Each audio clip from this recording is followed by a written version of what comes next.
Welcome everyone to the XKL Virtual Press Conference. Thank you to the journalists and analysts who join us live today, and thank you for our viewers joining us on demand. I'm Jamie Scotto-Kataya of JSA, and it's my honor to host today's virtual press conference with XKL founder and CEO, Mr. Len Bozak. Len is the founder and CEO of XKL and the visionary behind the eVolocity platform. Co-founder of Cisco Systems, Mr. Bozak launched XKL over 25 years ago. Even then, as a forward-thinking company that engineers and implements optical networking solutions with the future in mind. And today, XKL continues to develop and release enterprise-class products that support the bandwidth needs of customers today and into the future. So, Len, welcome. Thank you. And congratulations on the very exciting launch of your new product suite, eVolocity. This is huge news. So could you start sort of setting the stage for us and explaining the basics behind a solution and what makes it unique among other products out in the marketplace? Okay. Many times when you go to build small to medium-sized optical networks, you find that you've got a lot of the last generation's technology sitting around. So currently, the most popular thing right now is 10 gig Ethernet. There's more 10 gig Ethernet sold right now than anything else in the enterprise and ISP space. We now have, well, let's see, let me be polite, acceptable, coherent 100 gig solutions. It's taken even longer than I expected. A number of you may recall that various industry events around 2011 is, oh yeah, 2012 was going to be the year. 100 gig was going to take over right then. Didn't believe it. It's considerably harder than 10 gig, which was, you will recall, some of you will recall, how long it took to go from 2.5 gig to 10 gig. Now, part of that was the infamous party like it's 1999 bust, but still, the physics is fundamentally harder, and so it took a while. Our problem with 100 gig is essentially we have to build a computer system that can handle 56 gigasample per second streams on several channels. It takes a lot of power, and that's been most of the problem.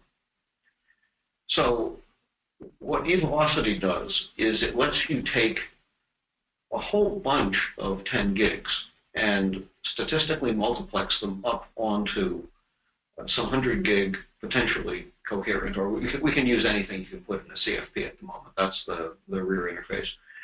So it works in a sort of old-fashioned way. It amounts to a statistical multiplexer. As a number of you are familiar, Ethernet traffic statistics are very, very bursty.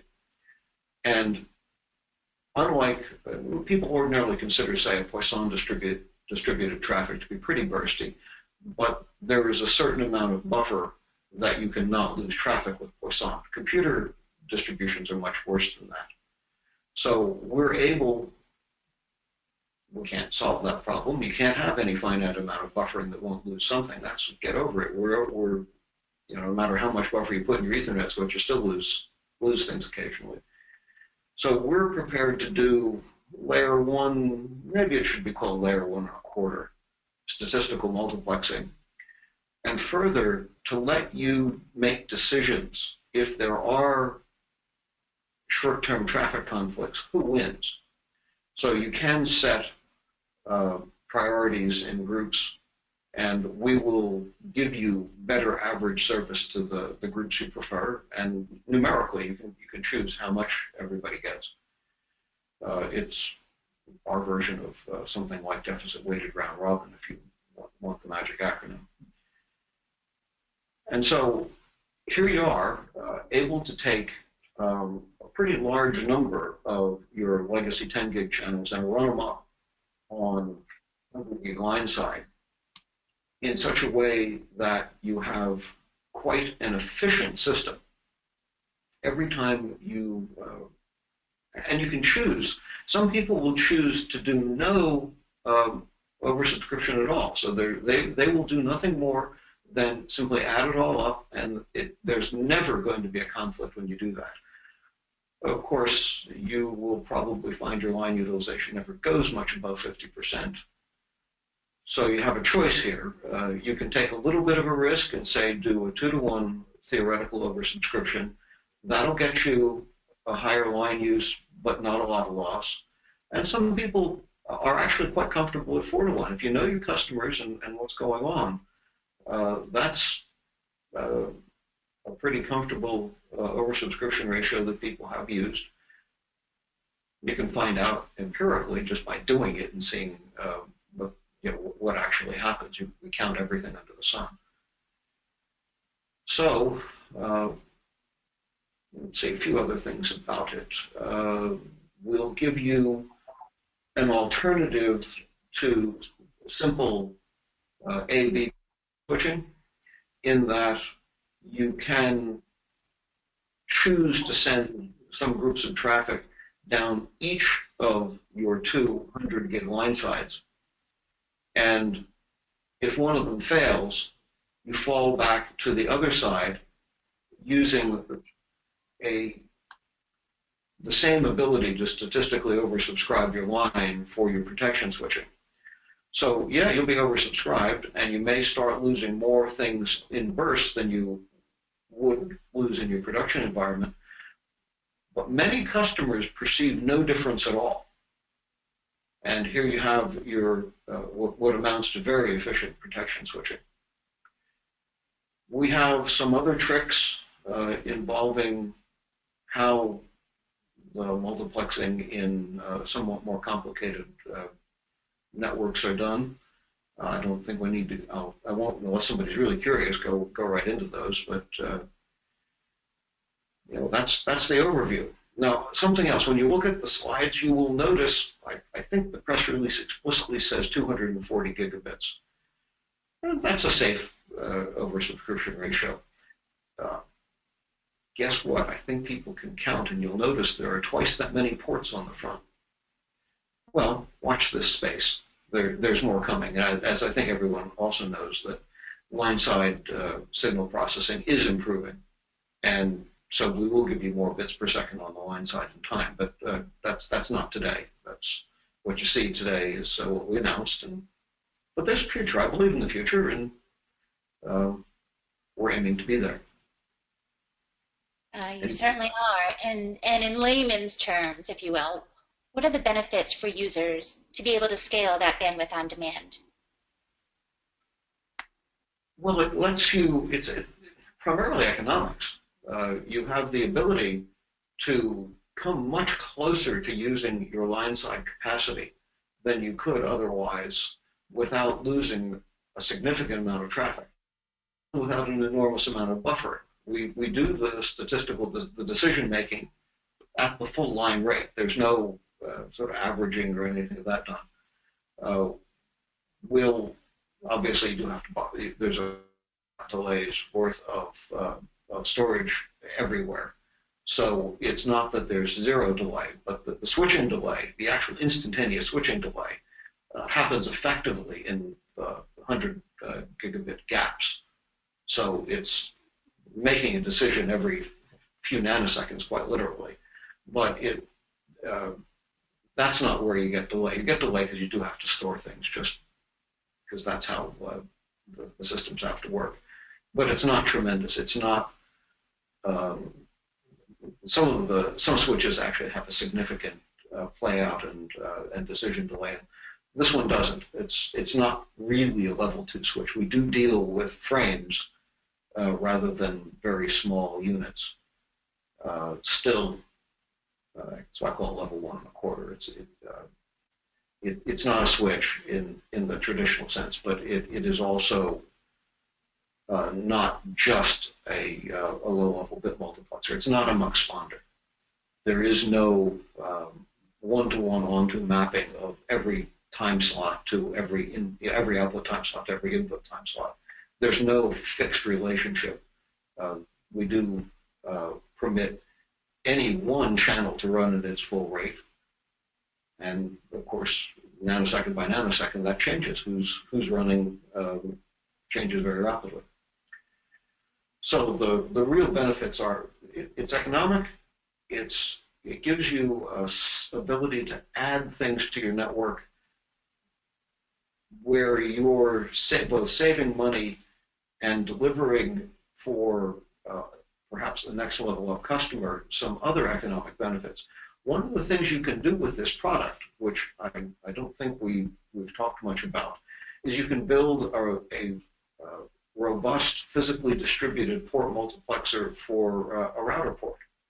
So you can take your typical 100 gig router port if you're running other traffic multiplex by a switch, rarely gets above 50% average utilization in a couple-minute period. With this type of product, you can actually make that go up without a tremendous level of dissatisfaction on anybody's part. It's quite interesting to watch when you get real traffic, how little losses you get, even at 4-to-1 allegedly oversubscription ratio. So if you take 40 typical uplinked 10 gigs and run it into a single 100 gig router port, you are very rarely losing anything. That requires a pretty good distributed front end, and that's what we're giving you. We could potentially be used as a distributed router port front end. Again, a considerable economic improvement. And could you tell me what intuitive technologies, such as statistical multiplexing, were used to engineer eVolocity, and has this been done before, or could we consider this an industry first? Well, as far as we know, we're the first people to do this on Ethernet frames. But the idea is very old. People built character multiplexers that worked like this in the 1960s. Some of us remember. So it's the concept is not at all a new one. This has been around since the beginning of the computer industry, but making it go with these line speeds, as far as I know, we're the only ones who've done it. Pretty much everyone else has done these deterministic mux bonders or something like a layer 2 switch. The layer 2 switches also tend to burn more power than we do. That's even with rather expensive integrated circuit technology, they still do burn quite a bit of power because they solve a harder problem. We've picked a subset of the problems and solve them in a way that let you get much of the benefit without anything near all of the complexity and cost. Yeah, and I remember back in the day when I first started chatting with you, Len, and I asked, so, what does XKL do? You were like, we solve problems. And certainly you're still doing that today in an amazing way. So this new announcement, what does it mean now for XKL? Are there any other technologies you're toying with internally that you can tell us about? You kind of hinted. I was wondering if there's a story there. Well, there's actually a number of stories, but this is the product that we're starting to sell today. So we have, there's going to be a future. Trust me on this one. We're quite sure that we have more. There is more coming. There is going to be a future. There will be more in the same product frame. No, this is primarily engineered on fairly advanced FPGA technology. There are some fixed format ICs in there, but this lets us modify and improve what the actual hardware system does over time. Not to be too unkind to various of the component part of the optics industry, but they aren't really. We build systems. We have to have systems that our customers use and rely upon. And so when we go and do long-term tests, we have to find things that stay up. Internally, our goal is to basically have a system that you boot up and it runs for its entire economic lifetime. That's probably not it. Most people aren't able to maintain the environment power and cooling for 5 or more years, but we would like to be able to try. And if that's your goal, when you look at several month-long tests of various of the optical components, I regret to tell you, you'll be disappointed. So there will be advances. We're slowly qualifying more parts, and because we do sell systems, and that's a long-running system is something that we believe we must provide. There will be more. There will be more in different client interfaces. That means faster, really, as well as different optical formats, whether you're looking at things locally or you need to go some kilometers from the client side, as well as one hopes lower power, but also higher speed line-side interfaces. We're able to run things faster than what you see in these products. But these are products that we have qualified all of the client and line-side components, our own switches, the power, the cooling, everything it takes to build a system. Trust me, it's harder than it looks. So there's going to be more, but why? You just have to believe me that there's going to be a future. I believe in the future, and a number of you have seen that over rather a long period of time. Still, here we are. We can do this, I believe, interesting statistical multiplexing for sort of soft ring-like failovers and things of that sort. It works remarkably well. Once you give it a try, you get some confidence in it. And Len, I always love chatting with you because you're so forward-thinking. Your brain is literally in a time tunnel, I feel like 5 years in advance, and you're like reporting to us looking back. So I'm always in awe of speaking with you. I want to open up our lines here for any questions that we might have for our audience. Here's one from Stephen Hardy. Okay. And I will go ahead and read it out to you.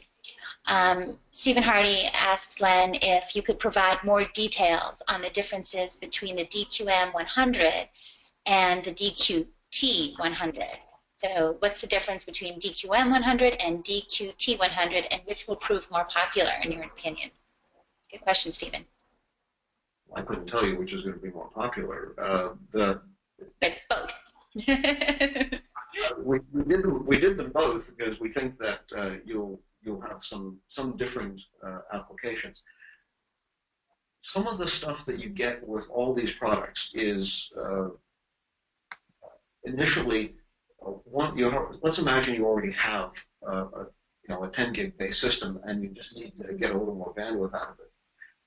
Excuse me. The alien wave injection is usually the solution that you get there, and depending on how you want to arrange the optical plumbing, and we can do all of this, you have choices with both multiplexing. Let me back up from. We make the general assumption that these are not simple point-to-point line links, that you're part of a bigger system that's optically multiplexed by whatever technology is employed. So we have our own fully elaborated EDFA, hybrid EDFA Raman system that will give you very long links if necessary, pretty good individual spans.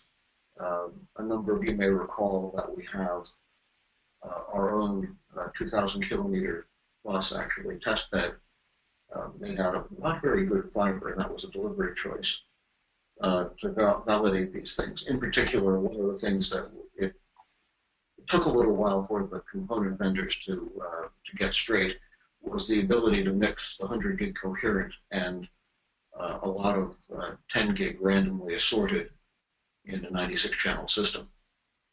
So having done all these things and realizing that we're not usually a greenfield installation both of our system configurations will let you deal with alien wave in different ways with the terminal multiplexing. So if what's really going on is you're building something that amounts to a series of point-to-point links, it's easier probably with the DQT. I don't remember exactly how we did that with the optical plumbing.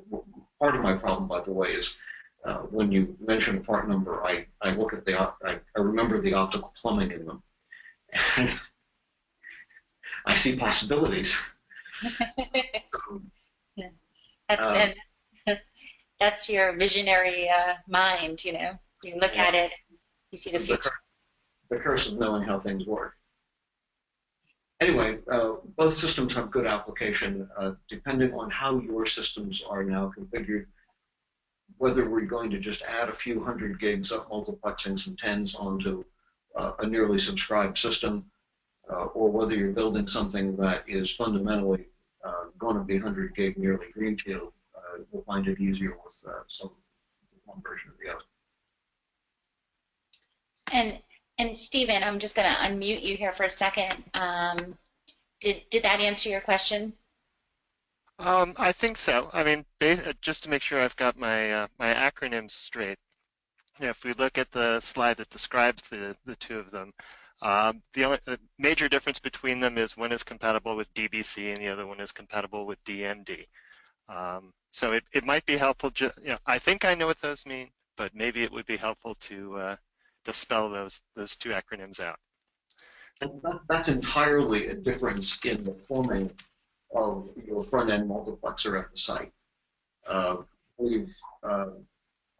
think, as with many people, we're going to the 24 fiber MPO connectors for all the high count interfaces, and we're ordinarily the way our front-end multiplexers work is you get 8 12-channel blocks on a single MPO, and depending exactly on what you're going to plug us into, you might find some of the arrangements of those. Regrettably, the industry hasn't completely agreed just how you number and distribute things. You may find it easier with one than the other. That's all. This truly is more a plumbing difference than anything else. So while I'm unmuted, if I could pepper you with another question. Are these platforms currently in customer trials? And if so, can you talk about it? I would imagine you would say whom would be trialing them if you could. So with that caveat in mind, could you perhaps describe the type of customers who are perhaps trialing this platform right now? They're what you expect. Our customers are, we have internet exchange points, we have sort of medium scale ISPs. We have some, our large universities, enterprise customers or not, I don't know. They sometimes resemble enterprise customers in what they do. So you have people who have a variety of interests. Interestingly enough, the soft protection that I alluded to, the ability to not have simple optical switchover, but rather use the statistical multiplexing to give you your protection when you get a line-side link failure, has drawn a whole lot more interest than we suspected at first. We do have, as far as I'm aware, we don't have anyone trying the distributed port multiplexer trick, but I think that will change in time. And do you also see people potentially using the statistical multiplexing capability to do things like energy management, moving traffic together onto a smaller number of channels, say overnight, or that sort of thing? Don't know how much that would change their power, but it could possibly let them ride through some maintenance intervals on some routers. Mm. That would be actually a pretty slick way to do that. Right. Can you explain how the deficit-weighted round-robin algorithm works? Smart group. Okay. Let's let me try it. I'm going to take a couple passes at it. First, conceptually, what you get to do is there are 4 major groups. So the first thing you get to do is you get to put sticky notes on your ports saying which of the major groups each of the client-side interfaces belong to. Then you get to make some decisions about how the traffic is allocated among those groups. So within a group, it's purely it is purely round robin if there's a conflict, if there's a sustained conflict. But after you've put your sticky notes on them, as it were, or you colored them, or however you wanted to visualize your labeling, you get to pick how the one side will deal with the traffic. And you start, obviously, in a reasonably simple, there's both a priority order. It's not just priority because you get to say numerically, and it's not quite how the user interface is formulated, but let's imagine what you wanted to say was, group 0 was your really bread and butter traffic, and you wanted to let them use up to 80% of your line-side resources. Well, you can do that. And then let's imagine group 1 was something that didn't have a lot of traffic, but really did need reasonable real-time access. So what you could potentially say is that group 1 actually, although it's only allowed 5% of your total bandwidth when saturated, you might want to say that they come first. They'll get the very best real-time performance up to their 5%. I'm giving you an example that might seem a little complicated, but then the other groups, again, you get to say the percentage that they use and what order they get satisfied in. Oftentimes, what people will do is they'll have one of the groups, well, it's often the one numbered 3, that you say, okay, you just get what's left over. And the amazing thing is how often that works just fine. You don't need to say everything adds up to just 100%. Now, in terms of the group numbers, they, one way or another, there's only 100% available, so they'll be scaled. But the steps are decide which group everybody's in, then decide how the groups will be treated when you're making traffic decisions among them. Works out pretty well, actually. The reason that you call it deficit-weighted round robin is when you have long packets, you can't break anything. You can't break your Ethernet frames at least in a frame multiplexer. So we simply we remember the tail. So we will let the traffic finish. If you have a long frame, you'll be a little oversubscribed. So next time, when the cycle refreshes and everybody gets their fresh allocation, well, you'll be dinged a little bit for having gotten a little more last time, so you get a little less the next time.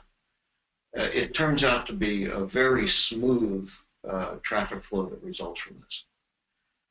I don't know whether I've exactly answered your question, but I tried. I know too much about it is the problem, so if there's any specific, go ahead, ask again. We always love folks who are answering the questions to know so much about it. So good problem to have. And if that answered your question, let us know. Setting it up is actually easier than it might seem. You can read. There's regrettably a lot of text describing how mechanistic, but the steps are what I described. Decide who goes together, pick how much they get in what order, and you're done. Yeah, and very good. We're clear on that question. Any other questions out there? My last question for you before we go, Len, is what optical networking trends are you expecting to see in the next year or so? So again, getting out that crystal ball that I think you have just like in your back pocket all the time. What optical networking trends do you predict next year or so? Well, it won't surprise anyone. We're trying to make it all go faster. to take less power and to cost a bit less. The last two have been the real crunch points. We are able to make things go faster. Yeah, it's getting harder and harder. And what that means is the power isn't going down as fast as certainly I would like. And the cost is not falling as rapidly as you might hope. We do see some things coming up in the next year that might let us build economical metro scale, 20, 50 kilometer spans with a good number of power efficient 100 gigs. But if you go and unless the folks who are building these things were so much better than their predecessors, we won't get components that we deem fully qualified till the end of 2017, which means our products have to come out a bit after that. A tip of the hat to our component industry for trying these things, but as a system builder, it's a bit frustrating that many of them almost work. So close. Yeah. Well, and with IoT and just data consumption, bandwidth consumption on the rise, thinkers like you are so needed and required for us to really move and push forward. So thank you, Len, for everything you do, particularly with your insight and leadership over at XKL. Thank you to our journalists and analysts. We adore and appreciate that you took this time to have this intimate chat with Mr. Len Bozak here with us.